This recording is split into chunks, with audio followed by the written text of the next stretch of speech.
Hey everybody, it's Coffee with Mick. Frank and honest discussion about whatever I want to talk about in the morning.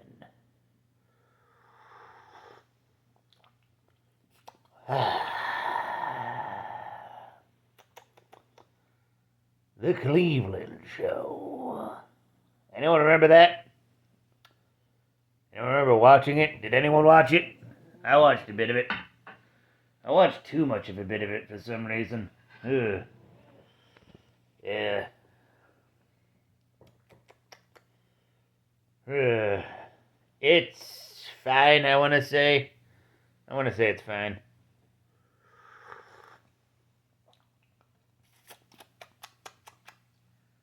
Ish.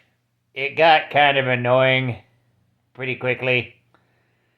I remember, when they had one crossover episode with Peter where it's like they said, that's the difference between our two shows. We would have just done a show tune about that. And Peter Cleveland's like, and I would have just been the black guy. And yeah, I mean there was more to Cleveland's character before this. He was a nice, quiet but outspoken deli owner, and they just kind of gradually turned him into Black Peter over time. And now he's a mail carrier because we can't have him run his own business anymore.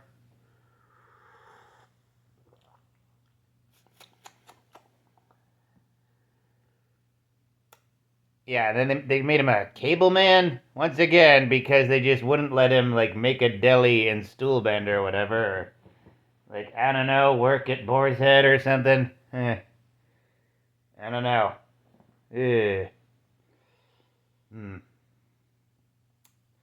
Out of the three McFarlaverse shows, it's definitely probably the lowest tier as a whole. Like American Dad on top, then Family Guy, then Cleveland Show. Technically, if we're saying Cleveland Show is not as good as the early seasons of Family Guy, yes, but modern seasons, that's up for debate, isn't it?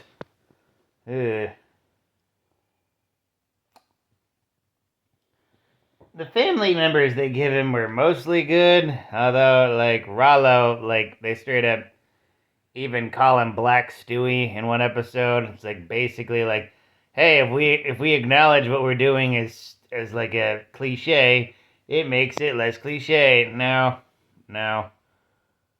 Also, why did they kill both the dogs? Why did they kill the dog in the beginning? That was so weird and dark.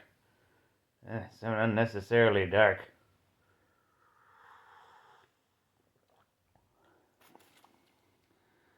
They had a dog, Meadow Bark Lemon, and then Cleveland runs him over. And then they replace him with Kareem Abdul-Jabbar, and that dog dies. Still a better fit than most dogs in American Dad, though. That's for sure.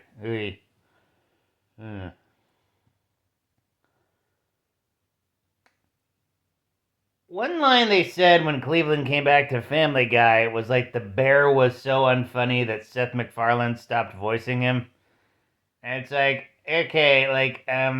it's not the character's fault that he's unfunny, it's the writing.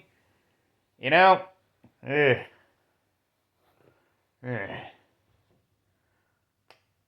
And I think in season 2 they revealed that Terry's gay, and it's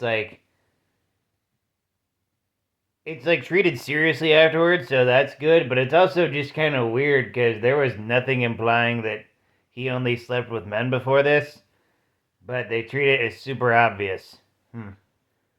Weird. I felt they could have introduced him being queer better. Also, just have him being bi. Bisexuality is a thing. Come on now. This isn't the 2000s, and he's not Willow Park. Wait. Willow Rosenthal. What the hell is Willow's last name from Buffy? Yeah.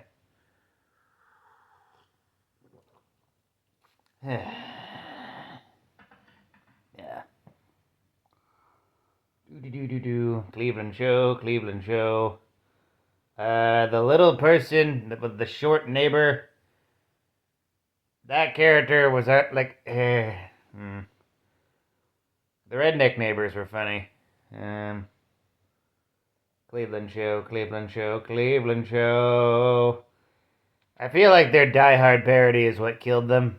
Like, they were trying to do like a Family Guy Star Wars, but instead of being like a direct parody of Die Hard, they just kind of went like way all over the place with it. Not good. Not good.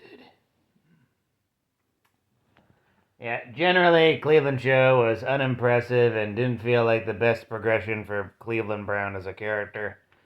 And that's why they brought him back to Family Guy and then roasted the hell out of it. Yeah.